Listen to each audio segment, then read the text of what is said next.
If you've kept an appointment recently with Auckland Hospital outpatient services, you would have experienced a very good service with staff coping extremely well with their staff and specialist shortages.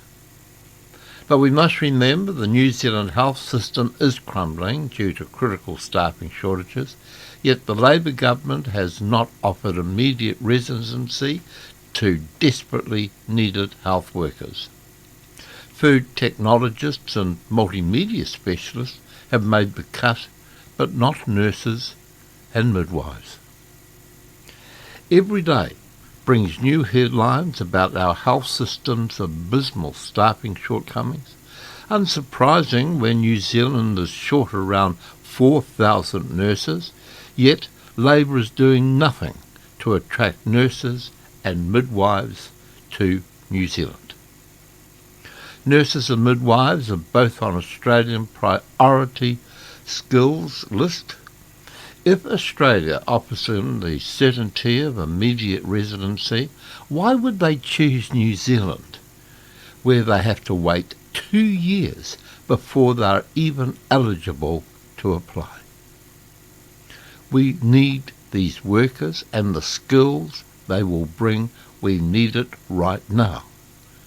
Now, that particular call was the typical unbalanced call of help from the National Party and its uninformed view that our only solution to this health understaffing has nothing to do with the hundreds of health staff, doctors and nurses fired because of an idiotic belief that unvaccinated health workers are unclean and are the spreader of Omicron.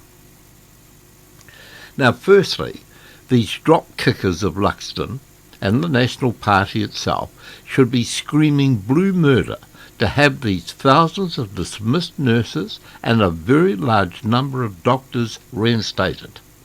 But oh no, these Luxton dropsticks continue on wasting all of our time and not even show any support for a helpful or partial solution.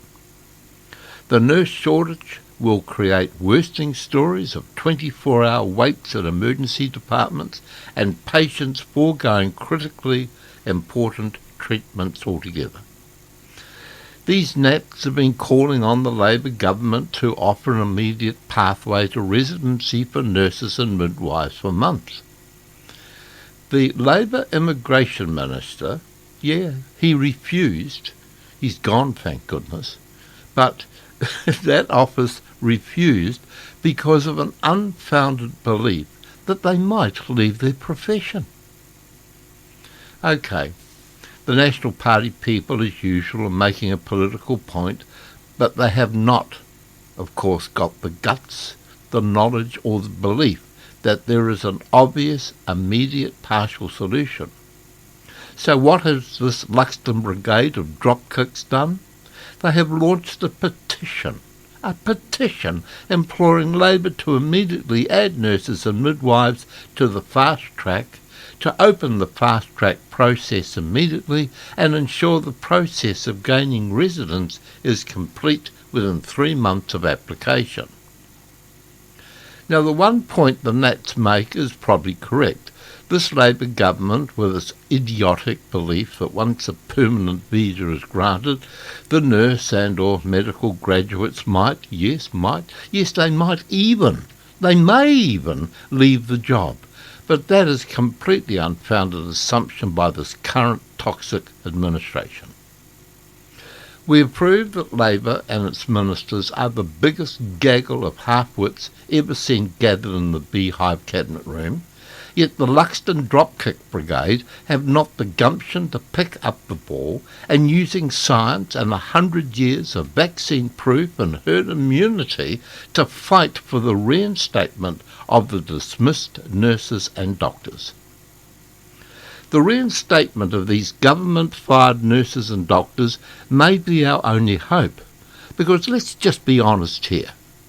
It would only take a couple of minutes of research for any person wishing to immigrate to so easily choose Australia over this silly little land, now being administered to suit a nation of wokes, and the number of mask-wearing zombies who are obviously even scared of their own shadow.